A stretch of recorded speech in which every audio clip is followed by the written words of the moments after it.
C'est parti pour cette première journée d'exploration de Koh Rong. Ça a l'air juste paradisiaque, c'est magnifique, c'est un petit paradis sur terre cette île à première vue en tout cas, et selon ma conception à moi du paradis. Après ce serait dur là de pas s'entendre pour le coup, mais je pense vraiment par contre que chacun a sa conception du paradis, dans le sens paradis dans le sens idéal de vie, hein, pas paradis dans le sens vie après la mort ou quoi, mais je pense que chacun a son idéal de vie, chacun a sa façon de concevoir la vie parfaite, le lieu parfait, l'endroit parfait, le mode de vie parfait. Mais pour autant quand tu regardes bien, on est tous conditionnés à aimer plus ou moins les mêmes choses, on est tous conditionnés à vivre plus ou moins de la même manière, à avoir plus ou moins le même idéal de vie, à reproduire plus ou moins les mêmes schémas de vie. Et moi c'est de ça dont j'ai envie de te parler aujourd'hui, alors je vais aller t'en parler en explorant Koh Rong comme promis. J'ai mis mes chaussures d'aventurier comme tu peux le voir, je suis prêt, c'est parti.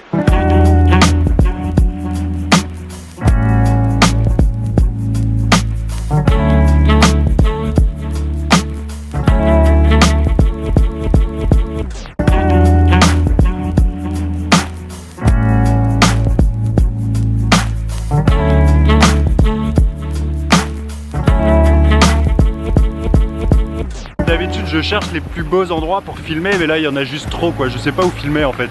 Là je suis sur des rochers, tranquille.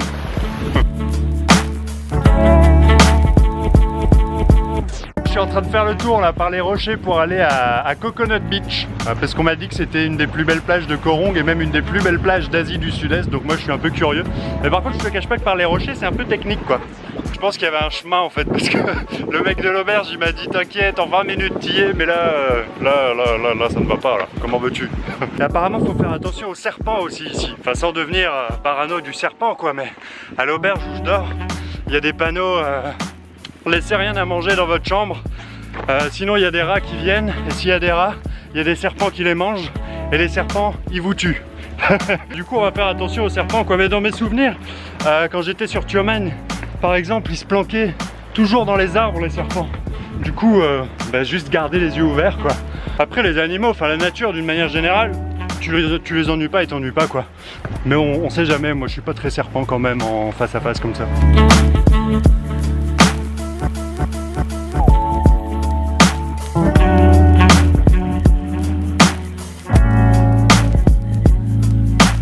Bon, si tu viens sur Koh Rong et que tu vas aller de Ramdul à Coconut Beach, prends pas les rochers, hein.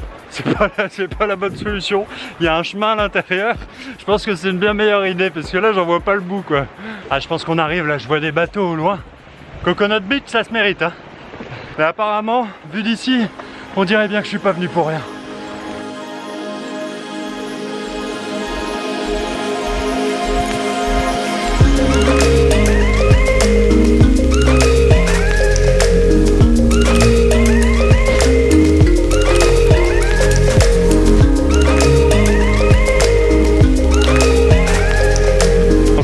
Magnifique comme endroit, il n'y a pas à dire. Après, est-ce que c'est la plus belle plage d'Asie du Sud-Est ou quoi? C'est vrai, c'est toujours difficile à dire, mais en tout cas c'est magique quoi.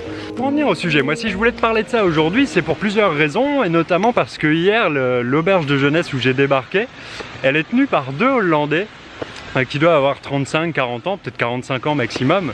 Et c'est rigolo parce que c'est souvent le cas, c'est souvent des expats, des occidentaux qui tiennent des auberges de jeunesse, qui tiennent des bars, des restos, surtout dans les îles, alors dans les villes aussi, mais surtout dans les îles j'ai remarqué. Et c'est quasiment toujours la même histoire, c'est-à-dire ce sont des gens qui ont eu une vie normale avant, au sens où on l'entend, tu sais, normal, c'est-à-dire un travail, une maison, une routine, tu sais, une vie normale de sédentaire comme on peut l'entendre dans les villes en France, enfin tu vois ce que je veux dire. Et il est arrivé un moment où ils se sont dit mais cette vie-là elle est pas faite pour moi quoi. Cette vie-là elle me convient pas, c'est pas ça que je recherche, c'est pas selon ces règles-là que j'ai envie de vivre. C'est pas ça mon idéal de vie à moi.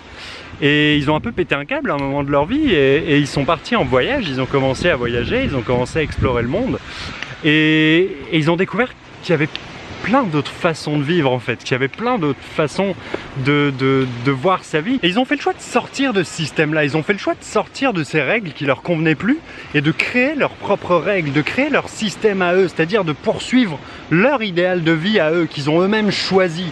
Alors ils seront probablement jamais riches dans cette vie-là, ils seront probablement jamais propriétaires d'une grosse baraque, ils auront certainement jamais une grosse voiture. Mais ils s'en foutent parce que c'est pas ce qu'ils recherchent. Eux, ils sont contents comme ça et eux, la vie qu'ils ont envie d'avoir, c'est celle qu'ils ont aujourd'hui, c'est-à-dire se balader à pieds nus toute la journée, face à la plage, socialiser avec les gens qui sont là, discuter et ça s'arrête là. Alors il n'y a aucun projet derrière probablement, mais ils n'ont pas besoin de courir après quoi que ce soit pour être bien si tu veux. Bon, on va aller voir un petit peu ce que ça donne à l'intérieur des terres.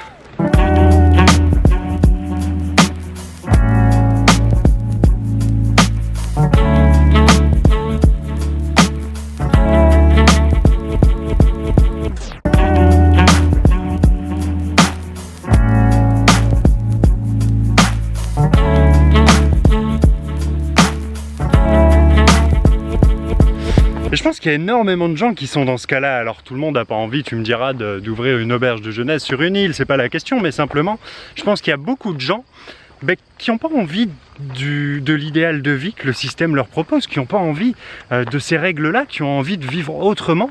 Et simplement, c'est vraiment compliqué en fait de sortir de ça, tout simplement parce que comme je te le disais, on est conditionné à ça. Dès l'enfance, on est conditionné dès le départ, si tu veux. Et c'est rigolo parce que dans l'auberge en question, là, je suis tombé hier soir sur le bouquin de Don Miguel Ruiz, Les 4 accords Toltec, tu sais. Et je voulais le lire depuis un moment, ce bouquin, et puis je l'avais toujours pas lu, donc c'est marrant que je tombe dessus à ce moment-là. Et puis je commence à le lire. Pour l'instant, j'ai lu que l'intro. Et l'intro justement parle de ça, parle de ce conditionnement-là. Alors lui, il parle de processus de domestication. Pour lui, pendant l'enfance, on est conditionné par notre éducation, pas que par nos parents, mais par notre environnement complètement. On est conditionné au niveau de tout, en fait, de ce qu'on pense beau, de ce qu'on pense moche, de ce qui est bon, de ce qui est pas bon, de comment il faut vivre, de ce qui est vrai, de ce qui est faux, de ce qui est méchant, de ce qui est gentil. On est conditionné à vivre d'une certaine façon, à penser d'une certaine façon, à évoluer selon un système de croyances qu'on n'a pas nous-mêmes choisi, à courir après un idéal, après une idée de la perfection, qui est peut-être pas la nôtre finalement. Et c'est ça le problème en fait, c'est que le fait de pas réussir à accéder à cette idée de la perfection qu'on nous a inculquée, qu'on a ancrée à l'intérieur de nous comme croyance, ça va générer chez nous de la frustration, de la culpabilité. Parce qu'on n'est jamais assez bien, on n'est jamais assez parfait, surtout aujourd'hui avec l'image qui est relayée dans les médias, l'image des super-héros, des super-nanas, c'est hyper dur de coller à ça et du coup on se retrouve à jouer un rôle pour essayer de rentrer dans le moule. On se retrouve à plus être authentique, à plus être soi-même, à courir parce que la société nous dit de courir et à être frustré au final, tout simplement. Alors comment faire pour sortir de ça ? Comment faire pour se libérer du conditionnement collectif ? Moi j'ai pas lu les 4 accords Toltec encore, j'ai lu que le début comme je te l'ai dit, mais je voudrais te donner mes idées à moi sur la question. Alors la toute première chose pour moi, c'est tout simplement déjà d'en prendre conscience de ça. Je pense que tout le monde n'en a pas conscience qu'il y a autre chose en fait. Je pense qu'il y a des gens qui agissent mais sans réfléchir en fait, qui se posent pas de questions sur ce qu'ils font. Et je pense que le premier truc c'est vraiment ça, c'est de prendre conscience que les croyances qu'on a, c'est pas nécessairement les bonnes. Prendre conscience que l'image qu'on a de la réussite, c'est pas nécessairement la bonne. Pas nécessairement la bonne pour nous, en fait. L'idée, je pense que c'est vraiment de se poser la question de pourquoi est-ce qu'on fait les choses à chaque fois qu'on les fait. On en a déjà parlé du pourquoi, mais de se demander pourquoi est-ce que j'agis comme ça? Pourquoi est-ce que, par exemple, si tu as envie de devenir riche, comme beaucoup de gens, pourquoi est-ce que tu as envie de devenir riche? Qu'est-ce que tu ferais avec cet argent qui te rendrait heureux? C'est ça la question finalement. Et ça nécessite de prendre vraiment le temps de se poser, de s'installer, de réfléchir, de penser, de se dire mais finalement c'est quoi mon idée du paradis à moi? Qu'est-ce que ce serait mon paradis à moi? Si je pouvais faire une liste de cadeaux au Père Noël, admettons, et que je pouvais avoir tout ce que je veux maintenant, qu'est-ce que je lui demanderais au Père Noël? Mais pas de l'argent, il ne faut pas dire de l'argent, parce que finalement ça ne veut rien dire de l'argent. L'argent, ça sert à acheter des choses, ça sert à être libre, ça sert à faire quelque chose, mais de l'argent, avoir de l'argent en soi, ça sert à rien. Donc demande-toi qu'est-ce que je ferais avec cet argent, si je l'avais? Et qu'est-ce qui me fait vibrer réellement? Si j'avais le choix, et on l'a le choix, mais souvent on pense qu'on ne l'a pas, qu'est-ce que je ferais? Qu'est-ce que je choisirais de faire quotidiennement, tous les jours? Qu'est-ce que j'ai envie de vivre? C'est ça la question. À partir de là, tu l'auras deviné, la deuxième chose pour moi, c'est de voyager. De voyager pour explorer, de voyager pour voir d'autres façons de faire, d'autres façons de vivre, de voyager pour voir qu'il n'y a pas qu'une seule façon, mais qu'il y a plein de façons. Et d'essayer de trouver celle qui te correspond à toi. Que ce soit dans l'environnement, que ce soit dans le mode de vie, la façon de vivre, que ce soit dans plein de choses en fait. Il y a plein de solutions différentes que celle qui nous est proposée à la base. Simplement, il faut explorer pour découvrir toutes ces autres solutions. Et même sans voyager, si voyager c'est pas ton truc ou si t'as pas la possibilité de le faire, simplement se mettre en contact, on en a déjà parlé, mais avec d'autres façons de voir le monde, c'est-à-dire en lisant des bouquins, en regardant des films, des documentaires, en regardant des choses de l'extérieur et d'autres façons de vivre, d'autres façons de penser, pour pouvoir justement faire son choix et simplement déjà pour voir qu'il y a autre chose en fait. Voir qu'il y a autre chose que notre petite...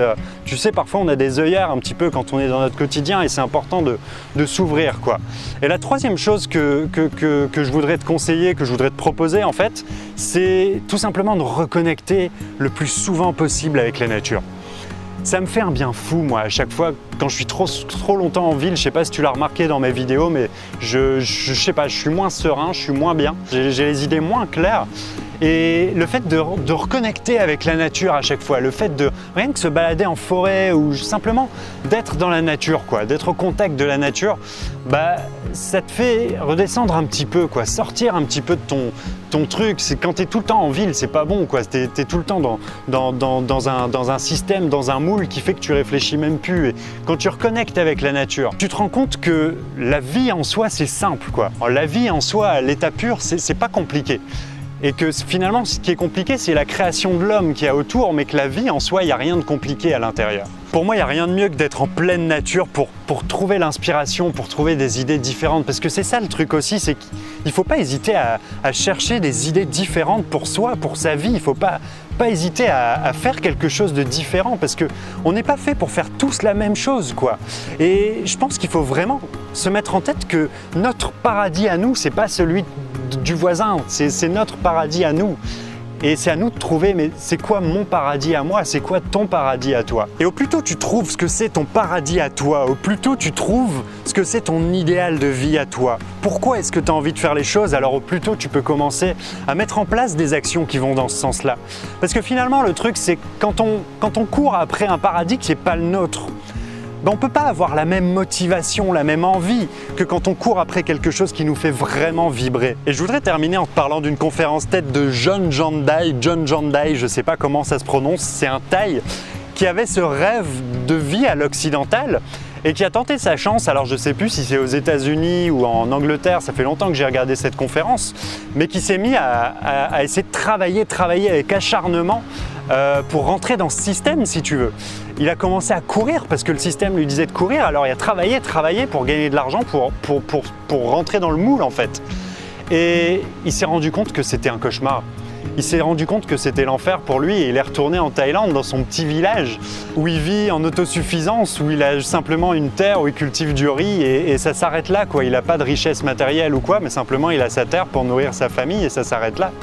Et cette conférence, je l'ai trouvée vraiment magnifique et je trouve que le titre sera parfait pour conclure cette vidéo, c'est « Life is easy, why do we make it so hard ?»